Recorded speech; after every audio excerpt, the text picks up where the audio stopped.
I've never had any joy in my life that I have today, and it's because of Jesus Christ and just saying yes. And that's it. I am living proof that God shows up.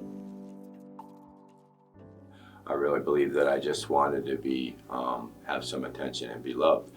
So I remember being caught smoking at the school, and I came home and I remember seeing a bag of clothes on the porch, and I looked at the clothes. I thought it was rubbish, and so I said, "What did you want me to take out the rubbish?" And my dad said, "I need to talk to you on the porch," and so he said that I had to leave, and he said that because I wasn't following the rules, and I said, "I promise I'll follow the rules. I'll do whatever you tell me to do," and he said, "It's too late for that. You need to go, and you need to go now." I didn't know what to do. I was thinking like this was a bad dream. So I took my clothes and I went down to a beach and found a picnic table, and I stuffed a bunch of socks in the crack of the table because I was sitting underneath it in the pouring rain, and it was dripping down through the cracks and getting me wet, and I was crying, and I was like, what did I do? How did this happen? And I stayed there. People would come to the beach and they would see me there, with a little bit of money they had made from drugs. I was able to get a vehicle and go out with this girl. And it ended up that things happened. I was never told anything about sex or anything. So one thing led to another. She got pregnant. I got married in October. Had the baby was born in November, and I was divorced in July. And so now I was all grown up and I know what to do and what not to do. In my whole life, I never, ever, ever felt like that I was happy. I started to think about when my best time was. And my best times were when I was in jail. Because when you're in jail, you know your area. And there's no going to be outsiders. You're going to get a meal every single, 3 times a day. You're going to be warm, and you never have to worry about your clothes because they supply you clothes, and you don't have to worry about trying to outbeat somebody else with your shoes because we all had slippers and we all had orange clothes. So there wasn't a thing that you had to try to outdo somebody. And what happened was I got a call because saying that my brother had taken his life. And I've actually had 2, my both older brothers have taken their lives. I believe that that it was due to my parents did the best they could to grow us up, and they only knew what they knew. And I know with both of my brothers that took their lives, they were ashamed of how he turned out. And so after that, I turned to alcohol, and alcohol was my big thing. It was, I could forget about everything. Because I drank and vomited every day for 10 years. I lost everything I had. I just thought that maybe I could do what my brothers did because I wouldn't have to worry about it anymore. I was tired of the fight. I didn't want to fight anymore. And so somebody suggested a detox. So I went to a detox, and I asked my brother to come with me, my little brother, and he took me, and I got a jug of booze, and I drank myself in a tizzy, and I got there. I was trying to sober up, and they sent me into this room with an interview woman and said, why are you here? And I said, I want my stuff back. She said, what do you mean? I said, I want my house back. I want my wife back. I want my kids back. I want everything back. And she said, I can't do that for you.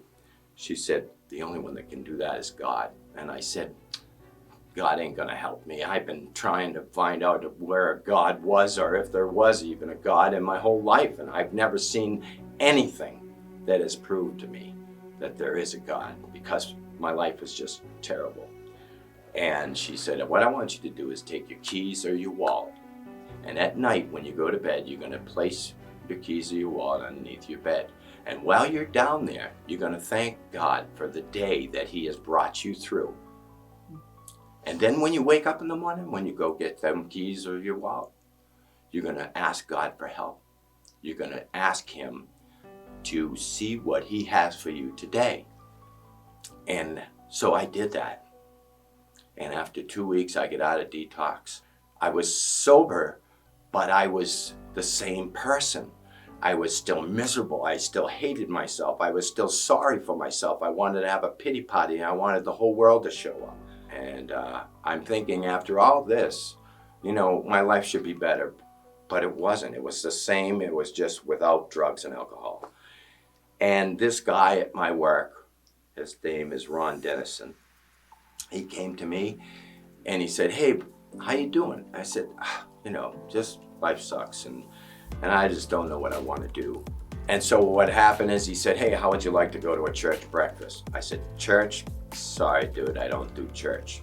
And he said, "Look, it's just breakfast." I said, "You're going to serve food?" "Yeah, it's a breakfast." "Okay, I'll do your breakfast," okay? He asked me several times and I just figured if I just say yes and I go, he'll just leave me alone. So I did, and I went. And I met these people. And I could not believe that these people hugged me. And they held on to me and they asked me where I came from and what I did and how I was. And they didn't know that who I was and that I was a crook and that I would take anything from. They didn't know that. But you know what? They didn't care. They didn't care. They were there as together, like a family. And so after that breakfast, I got to work and that guy said to me, he said, "So what do you think? You want to go to church?" I said, "Dude, I ain't got time for church, all right? I liked the breakfast, it was great, but I don't have time for church. I'm busy. I got too much stuff to do with my family." And he said, "Hey, just give it a shot. See, you can leave if you want, just check it out." So I went to that church that day and I said I need to go with an open mind. And I remember sitting in the back and they were talking all this stuff. And I was like, I just didn't get it. And I was like, and they said, there's somebody out there that's really hurting. And I know you're out there. And I felt like they were talking about me. And I just felt a pull. It was like I was pulled by my chest to the front.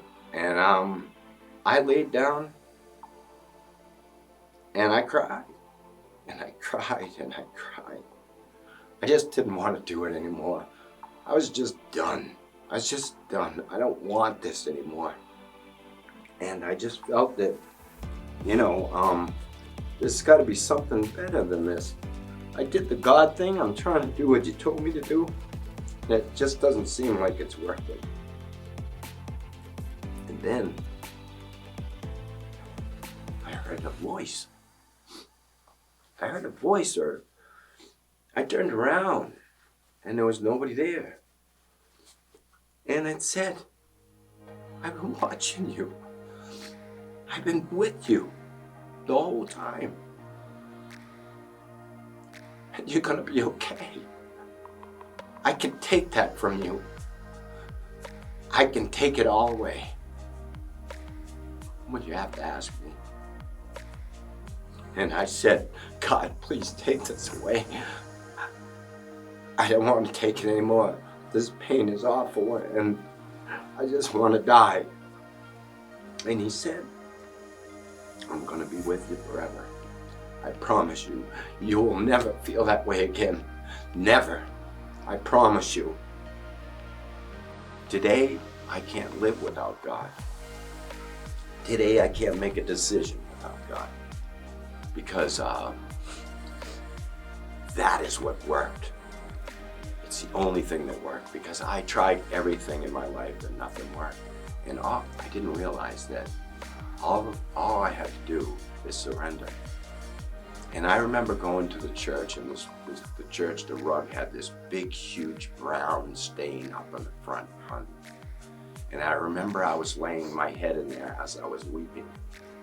And as I laid there and wept, I remember that following Christmas that I was standing up and we were singing as a choir, and I'm thinking, I'm clapping and I'm singing, and man, I never did nothing like this. You know, what is this, you know? And I remember looking down at that stain and God saying, that's your sin stain. And I was thinking this brown, mucky, yucky thing was inside of me, although it wasn't true, but it was. It was like, I don't have to worry about that anymore because it's out. It's gone. I'm done. And I have Christ in me and I can live a better life. It's just amazing how that, if you don't know, you don't know. And all you need is somebody to tell you. And if you can just get out of yourself and share what God has done to you, and I really believe that that you give God a chance and you're going to have a better life. I know that because it's happened to me.